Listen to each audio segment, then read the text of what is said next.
جو تیری بیٹی کو خوبصورت سمجھ کے اس کے ساتھ نکاح کرنا چاہے اسے بیٹی نہ دینا۔ حضرت جی کیوں؟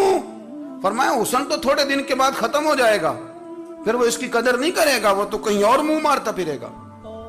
حضرت ابوبکر شبلی رحمت اللہ تعالیٰ علیہ کی بیٹی خوبصورت تھی، ایک نوجوان کہنے لگا میرا نکاح کر دیں۔ آپ فرمانے لگے پتر تو 1 مہینے کے بعد آنا، کر دوں گا۔ بڑی موٹی تازی خوبصورت صاحبزادی، تو حضرت نے اسے دوائی کھلائی، اسے پخانے لگ گئے۔ جو پخانہ کرتی ایک مٹکے میں سنبھال دیتے، تھوڑا وقت گزرا تو وہ ہڈیوں کا پنجر بن گئی، مہینے بھر میں دست اتنے آئے کہ کمزور ہو گئی۔ تو ابوبکر شبلی 1 مہینے کے بعد نوجوان کو بلایا، فرمایا ادھر آ تیرا نکاح کروں۔ بچی دکھائی تو وہ کمزور بستر پہ پڑی، فرمایا شادی کہنے لگا اس سے نہیں میں نے کرنی۔ فرمایا یہ وہی ہے؟ کہنے لگا جی نہیں۔ فرمایا تو کہتا تھا مجھے عشق ہے، کدھر گیا تیرا عشق؟